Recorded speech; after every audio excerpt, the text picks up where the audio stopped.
अच्छा, प्रधानमंत्री जी सब कुछ लुटा के आए तो क्या हुआ? 8 साल पहले हमारे नेता राहुल गांधी जी ने आपको पूरा का पूरा आपके द्वारा लगाए हुए जीएसटी से क्या क्या प्रॉब्लम मिडिल क्लास को, कमजोर तबकों को, एजुकेशन पर, हेल्थ पर, अन सेक्टर पर, सोशल सेक्टर पर असर क्या पड़ेगा, ये बात पहले ही कही गई। और खासतौर पर मिडिल क्लास के व्यापार करने वालों और फार्मर्स की तो आप तो माने नहीं। 8 साल में आपने पूरे मिडिल क्लास के व्यापार को, वर्ग को, समुदाय को आपने बर्बाद कर दिया, नष्टो नाबूद कर दिया। आपने यह जीएसटी उद्योगपति, पूंजीपति घराना को मुनाफा पहुंचाने के लिए पूरे तरीके से आपने प्लान किया। जिस तरीके से पूंजीपति और उद्योगपति ने आपको जीएसटी प्लांट करने का आपने किया, और आप सही माने में हमेशा आपने देश की सेवा नहीं की। आपके देश के प्रधान सेवक नहीं है, आप पूंजीपति और उद्योगपति के प्रधान नौकर हैं और आपके मालिक हैं पूंजीपति, उद्योगपति। पूरे देश के आम आदमी और मिडिल क्लास को लूट कर और अपनी सारी चोरी को अकूट पैसे में बदलने का यह जीएसटी थी, जो आप 8 साल के बाद राहुल गांधी जी के उस निर्णय से सहमत हुए और देश की इकोनॉमी को समाप्त कर तब आपने जीएसटी लाई। सर, रूसी की मीटिंग है 24 तारीख को, उसको लेकर क्या तैयारी है और क्या ये चुनाव को लेकर ये फैसला? सीडब्ल्यूसी की बैठक देश में हमेशा से महत्वपूर्ण बैठक मानी जाती है। बिहार एक पॉलिटिकल स्टेट है और बिहार और यूपी हमेशा कांग्रेस की आइडियोलॉजी के साथ, और कांग्रेस हमेशा बिहार और यूपी हिंदी क्षेत्र को रेस्पेक्ट दिया है। आज भी हमारे नेता राहुल गांधी, हमारे अध्यक्ष खड़गे जी के और मैडम सोनिया गांधी की नजरों में बिहार सर्वश्रेष्ठ है, सर्वोत्तम है। जिस तरीके से बिहार के साथ नाइंसाफी हुई 16 सालों में, 11 सालों में, पलायन नहीं रोक पाए, विशेष राज नहीं दे पाए, विशेष पैकेज नहीं दे पाए, स्मार्ट सिटी नहीं दे पाए, एक यूनिवर्सिटी नहीं दे पाए, हमारी पूंजी निवेश नहीं हुई, गरीबी बढ़ती चली गई, एजुकेशन और हेल्थ सिस्टम पर हमला हो गया, वोट के अधिकार पर हमला हो गया। तो राहुल गांधी जी हर उस निर्णय के खिलाफ है जो लोकतंत्र और संविधान के पक्ष में नहीं है। तो आज सीडब्ल्यूसी की जो बैठक है वो निश्चित रूप से देश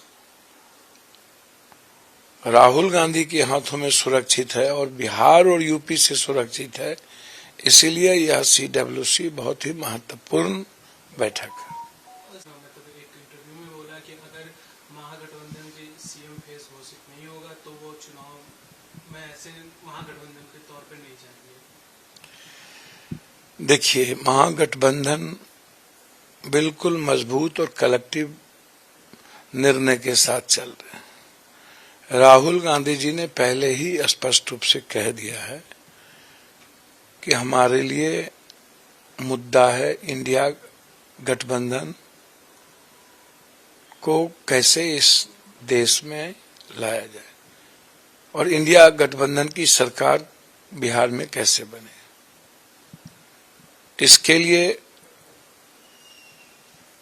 वोट अधिकार यात्रा मजबूती के साथ पूरे बिहार के लोग जुड़े, देश के लोग जुड़े। तो यह आप समझिए, चाहे वो जाति जनगणना हो, चाहे वो आरक्षण से संबंधित मुद्दे हों, चाहे संविधान से मुद्दे हों, चाहे बिहार के गरीब और आम आदमी से जुड़े सवाल हो, यह कांग्रेस और हमारे नेता ने मजबूती के साथ संघर्ष का रास्ता चुना है और गठबंधन को सबसे ज्यादा सम्मान दिया है। इसीलिए हमारे नेता ने स्पष्ट कहा है कि मेरे लिए मुद्दा अभी मुख्यमंत्री और उप मुख्यमंत्री नहीं है। यह बात हमारे प्रभारी जी ने कई बार कह दिया और हमारे प्रदेश अध्यक्ष राजेश राम जी ने भी परसों इस बात को दोहराया। उसमें पप्पू यादव को कहने के लिए कुछ भी नहीं बचता है। ये बिल्कुल साफ है, क्लियर है कि हम लोग को जनता वोट देती है, देगी। जनता एनडीए को हराना चाहती है क्योंकि धोखा किया गया बिहार के साथ। कोरोना से लेकर के आज तक धोखा ही हुआ। 11 सालों में हमारे बिहार के साथ सौतेलेपन का व्यवहार हुआ।